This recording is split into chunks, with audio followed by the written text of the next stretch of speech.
Hello students, मैं प्रवीण कुमार आपका science teacher आज आपके लिए लेकर आया हूं आपकी एनसीईआरटी के चैप्टर स्ट्रक्चर ऑफ एटम के एनसीईआरटी की एक्सरसाइज के सॉल्यूशन। यानी इसमें हम एक्सरसाइज के हर एक क्वेश्चन के सॉल्यूशन को यहां पर डिस्कस करेंगे। हर एक क्वेश्चन के बारे में जानेंगे कि ये क्वेश्चन आपसे क्या पूछता है और इसका जवाब आपको क्या देना चाहिए। तो शुरू करें बच्चों। बिल्कुल, तो हमारी एनसीईआरटी की एक्सरसाइज का पहला क्वेश्चन है। क्वेश्चन आपसे कह रहा है कि compare the properties of electrons, protons and neutrons. यानी आपने पढ़ा होगा इससे पहले क्या था, कुछ एटॉमिक थ्योरीज आई, तो एटॉमिक थ्योरीज ने बताया कि सिर्फ एटम है जो इनडिविजिबल पार्टिकल है। उसके बाद धीरे धीरे कई सारे मॉडल आए और उनके बाद ये जो एटम्स है, एटम्स के अंदर जो सब पार्टिकल्स निकले वो निकले इलेक्ट्रॉन, प्रोटॉन एंड न्यूट्रॉन। तो ये तीनों एक दूसरे से कैसे डिफरेंट है, कैसे सिमिलर है, इसके बारे में आज हमें कंपैरिजन करना है। तो ये कंपैरिजन है दोस्तों। यहां पर मैं प्रॉपर्टी की बात करूंगा, ठीक है। यहां पर मैं इलेक्ट्रॉन, प्रोटॉन और न्यूट्रॉन को तीनों को एक साथ कंपेयर करूंगा। अगर मैं चार्ज की बात करूं, चार्ज, ठीक है, यहां पर है चार्ज। अगर मैं चार्ज की बात करूं तो electrons are negatively charge. Electron का सिंबल क्या है मैं आपको बता देता हूं यहां से, E minus. Electrons are negatively charge, ठीक है। और प्रोटॉन्स क्या होते हैं, पी मींस पी पॉजिटिव, यानी प्रोटॉन्स आर पॉजिटिवली चार्ज और न्यूट्रॉन्स आर न्यूट्रल, यानी कि यहां पर कोई चार्ज नहीं होता है, नीदर पॉजिटिव नॉर नेगेटिव, यानी कि कोई पॉजिटिव और नेगेटिव चार्ज नहीं होता न्यूट्रॉन पे। यानी चार्ज के आधार पे तो मैं इनको इस तरह से क्लासिफाई कर सकता हूं, ठीक है। लोकेशन के आधार पे अगर मैं बात करूं तो सबसे पहले मैं ये बता देता हूं, एक एटम जो होता है उसके बीच में एक न्यूक्लियस होता है, centre part is called nucleus. उस न्यूक्लियस के अंदर प्रोटॉन्स और न्यूट्रॉन्स दोनों साथ में रहते हैं। कहां पे रहते हैं ये, located with in the nucleus. ये भी located inside the nucleus of an atom. ये दोनों किसके अंदर रहते हैं, उस न्यूक्लियस के अंदर रहते हैं। और उस न्यूक्लियस के बाहर आउटर शेल्स में, ऑर्बिट्स में रिवॉल्व करता रहता है एक इलेक्ट्रॉन, यानी लोकेटेड आउटसाइड द न्यूक्लियस। कहां पर रहेगा ये, आउटसाइड द न्यूक्लियस ये रहेगा बच्चों, ठीक है। फिर अपन आगे बात करें वेट की, तो वेट अगर मैं बात करता हूं, weight in the sense mass की अगर मैं बात करता हूं, तो mass of the electrons are negligible. Negligible mass होता है इसका 9.1 10 to the power -31 KG, 10 to the power -31 KG के ऑर्डर का होता है। जबकि ये प्रोटॉन्स और न्यूट्रॉन्स होते हैं, ये इससे कई गुना ज्यादा मास रखते हैं। इसका क्या मास होता है केजी में अगर देखो तो 10 टू द पावर -27 केजी के ऑर्डर का होता है, जो इससे लगभग कितने 10,000 गुना है, ठीक है। तो यहां पर दोनों का मास इक्वल होता है और इसको ही मैं बोलता हूं one atomic mass unit. One atomic mass unit means if an atom is containing one proton then its mass is one atomic mass unit, ठीक है। यानी कि एक प्रोटॉन एक एटॉमिक मास यूनिट को कंट्रीब्यूट करता है, जिसका केजी में कितना होता है, केजी में कितना होता है 10 टू द पावर -27 केजी के ऑर्डर का, ठीक है ना। वैसे न्यूट्रॉन का एज इट इज होता है। अब हम एफिनिटी की बात करें तो इलेक्ट्रॉन्स जो होते हैं attracted towards the positive charge. भाई इलेक्ट्रॉन खुद नेगेटिव चार्ज है तो पॉजिटिव से अट्रैक्ट होगा, ऑपोजिट चार्ज अट्रैक्शन। जैसे ऑपोजिट जेंडर अट्रैक्शन होता है वैसे ही ऑपोजिट चार्ज अट्रैक्शन होता है, यानी कि ये इलेक्ट्रॉन नेगेटिव है तो पॉजिटिव से अट्रैक्ट होगा, प्रोटॉन पॉजिटिव है तो ये नेगेटिव से अट्रैक्ट होगा। न्यूट्रॉन के पास तो कोई चार्ज ही नहीं है तो ये किसी से भी अट्रैक्ट नहीं होगा, means it is a neutral, do not get attracted to any charge particle, यानी किसी भी टाइप के चार्ज पार्टिकल से ये अट्रैक्ट नहीं होगा। तो these are the some comparative things between electron, proton and neutron. सबको समझ में आ गया बच्चे? बिल्कुल। तो ये क्वेश्चन नंबर 2 आपसे क्या पूछ रहा है, what are the limitations of J Thomson's model of the atom. यानी एटम के लिए जो जे थॉमसन ने जो मॉडल दिया उसके क्या क्या लिमिटेशंस थे, यानी कि वो किन किन मतलब पैरामीटर्स पर खरा नहीं उतरा, किन किन बातों पर वो खरा नहीं उतरा, उसकी क्या क्या लिमिटेशंस थी, किन किन को वो समझा नहीं पाया।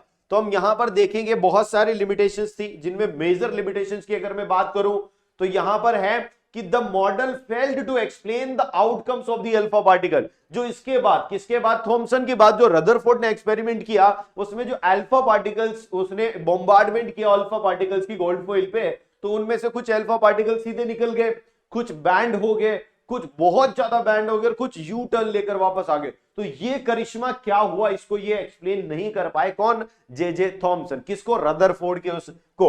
तो यहां पर वही लिखा है, the model fail to explain the outcomes of alpha particle scattering which was the conducted by Rutherford. The model failed to depict why majority of these alpha particles pass through gold foil while some are diverted through small and big angles, while some others rebound completely, यानी कुछ तो वापस भी आ गए थे rebound होकर। तो ये सब चीजों को ये एक्सप्लेन नहीं कर पाया जे जे थॉमसन का मॉडल।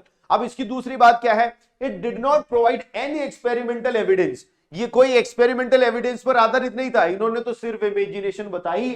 क्या इमेजिनेशन बताई थी इन्होंने बताया था कि भैया एक जो तरबूज होता है, वाटरमेलन की अगर मैं बात करूं तो वाटरमेलन की तरह जो रेड पार्ट होता है उसकी तरह तो through out the volume positive charge concentrated होते हैं, और जैसे उसके अंदर बीज होते हैं, बीज सीड्स जो होते हैं वाटरमेलन के अंदर, उन सीड्स की तरह इलेक्ट्रॉन्स उस पर डिस्ट्रीब्यूटेड होते हैं। यानी कि जो सॉलिड शेप है, जो बिल्कुल एकदम through out the volume distributed है, वो तो पॉजिटिव चार्ज है, और उस पर ऐसे डॉट डॉट्स की तरह जो है वो नेगेटिव चार्ज है, इलेक्ट्रॉन्स है, ये बताया इसने। और ये सिंपल इमेजिनेशन था, कोई इसका एविडेंस नहीं था, कोई एक्सपेरिमेंटल सेटअप नहीं था, कुछ भी नहीं था, ठीक है ना। तो ये इसकी कुछ लिमिटेशंस रहे थे। Is it clear to all of you बेटा?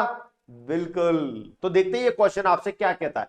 ये क्वेश्चन आपसे कह रहा है कि what are the limitations of Rutherford's model of the atom, यानी कि इसके पहले वाले क्वेश्चन में तो थॉमसन के मॉडल की लिमिटेशन थी, अब रदरफोर्ड के मॉडल की लिमिटेशन पे आ गए भैया कि रदरफोर्ड के मॉडल की लिमिटेशन क्या थी।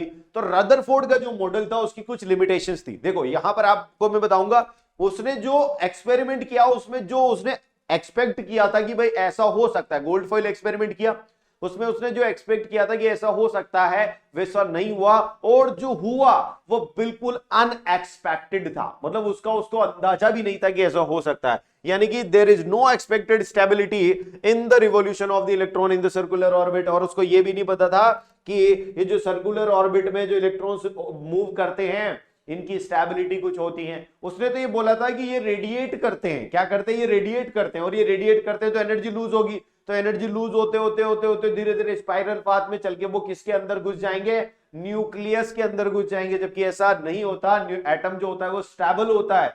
तो ये इसकी लिमिटेशंस थी। चार्ज्ड पार्टिकल रेडिएट एनर्जी, इसने बोला कि चार्ज पार्टिकल जैसे इलेक्ट्रॉन है वो एनर्जी रेडिएट करता है, जबकि ऐसा नहीं हुआ था वहां पर, ठीक है। दूसरी बात है the atom must be highly unstable, और इसके अनुसार तो atom must be highly unstable matter would not exist in their known form, which clearly is in the assumption as atom are highly stable, जबकि वो assume क्या करके चला था कि एटम स्टेबल है, और उसने देखा कि यार मेरे एक्सपेरिमेंट से या मेरे जो कंक्लूजन्स मैंने निकाले उसमें मेरे मॉडल में बिल्कुल अनस्टेबल है सारा कुछ, क्योंकि रेडिएशन हो रही है वहां पर, चार्ज पार्टिकल रेडिएट कर रहे हैं स्पाइरल पाथ में, वो एटम के अंदर घुस जाएगा, तो एटम रहेगा ही नहीं ना न्यूक्लियस के अंदर जब इलेक्ट्रॉन घुस जाएगा, ठीक है। तो ये कुछ लिमिटेशंस थी रदरफोर्ड मॉडल की भी। Is it clear to all of you बच्चों? बिल्कुल। तो इसके देखते हैं इसमें आपसे क्या पूछा है। ये आपसे पूछ रहा है describe Bohr's model of the atom, यानी कि बोर्स ने जो मॉडल दिया एटम का उसको डिस्क्राइब करो। तो बोर क्या थे भाई, ये उनके चेले थे रदरफोर्ड जी के। तो रदरफोर्ड ने जो लिमिटेशंस दी, रदरफोर्ड जिनको समझाने में कामयाब नहीं हो पाए, इन्होंने उनको संभाल लिया। कैसे संभाल लिया? इन्होंने बोला कि atom holds the nucleus at the centre, इन्होंने बताया कि सेंटर में न्यूक्लियस होता है, जो रदरफोर्ड जी ने भी बताया था, ठीक है। उसके बाद negatively charge electron revolve around the nucleus, ये तो उन्होंने भी बता दिया था रदरफोर्ड ने कि वो न्यूक्लियस के अराउंड रिवॉल्व करते, लेकिन उन्होंने बोला कि वो रेडिएट करते हैं, जबकि इन्होंने क्या बोला, the atom in it contains distinct orbit of the electron, की डिस्टिंक्ट ऑर्बिट्स होती हैं, और उनके अंदर जो इलेक्ट्रॉन्स रिवॉल्व करते हैं they do not radiate energy when they are in the their orbit, यदि वो उनकी खुद की ऑर्बिट में है तो वो एनर्जी रेडिएट नहीं करता, इसलिए उसकी एनर्जी लॉस नहीं होता है, और वो उसी ऑर्बिट में हमेशा हमेशा के लिए रिवॉल्व करता रहता है। तो the distinct orbits are named, और उसने वो जो ऑर्बिट्स बताई उनके नेम भी बता दिए, किसने, बोहर साहब ने, KLMN ऑर्बिट, और इनको 1 2 3, भाई किसी का आपकी क्लास में भी बहुत सारे बच्चे होंगे तो उनका रोल नंबर डिसाइड करते हैं ना कि पहले तेरा रोल नंबर ABCD के अनुसार 1 2 3 4, वैसे KLMN इन्होंने क्या कर दिया, इसके रोल नंबर्स दे दिए 1 2 3 4, ठीक है ना, ये ऑर्बिट्स हैं। तो ये था बोहर का मॉडल। और मैं यहां पर अगर बना के बताऊं तो ये centre part of this atom is, इसके अंदर क्या होता है, न्यूक्लियस होता है, यानी कि यहां पर प्रोटॉन और न्यूट्रॉन होते हैं, ठीक है, पॉजिटिव चार्ज प्रोटॉन और न्यूट्रॉन इसके अंदर होते हैं। और ये जो ऑर्बिट्स होती हैं, इन ऑर्बिट्स में कौन रिवॉल्व करता है, इलेक्ट्रॉन। कौन करते हैं श्रीमान, इलेक्ट्रॉन इनमें करते हैं रिवॉल्व। ये मैंने पूरा उस पर भी बना दिया। तो ये जो सबसे पास वाली शेल होती है इसको बोलते हैं अपन K, और इसके बाद होती है L, फिर ये होती है M, और फिर ये होती है N, KLMN, ठीक है ना। और इसका क्रमांक क्या होता है, इसके लिए N की वैल्यू होती है 1 2, 3 एंड 4 इनके रोल नंबर्स भी उसने डिसाइड कर दिए, ठीक है। और उसने ये भी बताया फर्स्ट 18 एलिमेंट्स के लिए कि इनकी इलेक्ट्रॉनिक कॉन्फ़िगरेशन कैसे बनोगे, क्योंकि जो जो न्यूक्लियस के सबसे पास है, this part is called nucleus. जो न्यूक्लियस के सबसे पास है, वो न्यूक्लियस के सबसे पास वाला जो शेल है उसकी एनर्जी बहुत कम होती है, दूर वाले की ज्यादा, फिर उससे दूर वाले की ज्यादा। यानी कि सबसे पहले जो इलेक्ट्रॉन भरा जाएगा वो कम एनर्जी वाले शेल में भरा जाएगा, यानी इलेक्ट्रॉन सबसे पहले कहां आएंगे, यहां आएंगे। और इनकी कैपेसिटी भी उसने बताई। कैपेसिटी क्या बताई थी बोर ने, 2n², कि यानी कि किसी भी ऑर्बिट में अगर मैक्सिमम नंबर ऑफ इलेक्ट्रॉन्स की मैं बात करूं तो कितने बढ़ सकते हैं, 2n²। इसका नंबर 1 है तो n की जगह 1 रख दो, तो यानी कि पहले वाले में कितने बढ़ सकते हो आप, 2। दूसरे वाले में 2 रखोगे तो क्या हो जाएगा, 4 × 2 8। फिर यहां पर देखोगे तो ये 18 और ये 32, यानी कि इनमें मैक्सिमम नंबर ऑफ इलेक्ट्रॉन्स आप इतने भर सकते हो, ठीक है। लेकिन सबसे पहले स्टार्ट कहां से करना पड़ेगा, के से करना पड़ेगा। फिर जब के फुल भर जाएगा, यानी के में 2 इलेक्ट्रॉन्स कंप्लीट हो जाएंगे, फिर एल में आओगे, एल में 8 इलेक्ट्रॉन्स हो जाएंगे, फिर एम में, फिर जब एम फुल भर जाएगा फिर एन में। और it is holds good for first 18 elements, यानी कि पहले 18 एलिमेंट्स के लिए ये बिल्कुल ट्रू था, लेकिन बाकी के आगे के लिए फिर ये थोड़ा सा ट्रू नहीं हुआ। और वो कैसे हुआ फिर आप आगे स्टडी करोगे। Is it clear to all of you, सबको समझ में आ गया बच्चे, बिल्कुल। तो ये क्वेश्चन नंबर 5 आपसे क्या कह रहा है ये हम देखते हैं। क्वेश्चन नंबर 5 आपसे कहता है compare all the proposed model of an atom given in this chapter. इस चैप्टर में जितने भी एटॉमिक मॉडल्स दिए हुए हैं उनको हमें कंपेयर करना है। क्या करना है बच्चों, उनको हमें कंपेयर करना है। तो ये कंपैरिजन कैसे होगा देखते हैं। यहां पर हम सबसे पहले तो देख लेंगे पहला थॉमसन मॉडल, उसके बाद रदरफोर्ड, फिर बोहर, ठीक है। और इनकी धीरे धीरे पहले थॉमसन मॉडल में जो लिमिटेशंस रहेगी थी उनको ओवरकम करने की कोशिश रदरफोर्ड ने करी, फिर रदरफोर्ड में भी जो लिमिटेशन रहेगी फिर वो बोहर ने करी, ठीक है ना। तो धीरे धीरे अपन स्टेप वाइज इनको समझेंगे। यहां पर क्या है, थॉमसन ने बोला कि स्फीयर इज पॉजिटिवली चार्ज। इन्होंने एटम का जो बताया ना कि उसका स्फीयर जो होगा वो पॉजिटिवली चार्ज होगा, थॉमसन ने बताया। प्लम पुडिंग मॉडल, और electrons are negatively charged and scattered all through the inside the sphere. और वो जैसे बीज होते हैं, जैसे वाटरमेलन के अंदर बीज होते हैं ना, ब्लैक कलर के सीड्स, वो जिस तरीके से स्प्रेडेड होते हैं वैसे ही इलेक्ट्रॉन भी उस स्फीयर के अंदर स्प्रेडेड होता है। ये कहा किसने, थॉमसन ने। अब देखते हैं रदरफोर्ड ने क्या कहा। रदरफोर्ड ने कहा the nucleus is at the centre. Nucleus centre में होता है, क्योंकि इन्होंने देखा कि अल्फा पार्टिकल जो है न्यूक्लियस पॉजिटिव होता होगा, और पॉजिटिव होने की वजह से वो सेंटर वाले पार्टिकल जो है वो रिबाउंड होकर वापस आ गए, क्योंकि पॉजिटिव रिपल्शन हुआ होगा वहां पर, ठीक है। तो यानी इसने बोला कि न्यूक्लियस होता है सेंटर में, और that centre is positively charge, holding the entire mass, और entire mass is also concentrated at the center, ठीक है ना। तो जो न्यूक्लियस होता है वो सेंटर में होता है, वहीं पर मास कंसंट्रेटेड होता है। वो कैसा चार्ज होता है, पॉजिटिवली चार्ज। किसने बोला, रदरफोर्ड ने, क्योंकि उसके जो सेंटर से जाने वाले जो अल्फा पार्टिकल थे वो रिबाउंड होकर आ गए थे, समझ गए। और इसने बोला कि इलेक्ट्रॉन्स जो है, electrons are negatively charged revolving in a well defined path, और वो वेल डिफाइंड पाथ में रिवॉल्व कर रहे होते हैं किसके अराउंड, उस पॉजिटिव न्यूक्लियस के अराउंड। ये बोला किसने, रदरफोर्ड। अच्छा, बोहर ने क्या बोला, बोहर ने भी यही बोला कि न्यूक्लियस जो है वो सेंटर में प्रेजेंट होता है, पॉजिटिवली चार्ज होता है, ठीक है। ये तो इसने भी बोल दिया।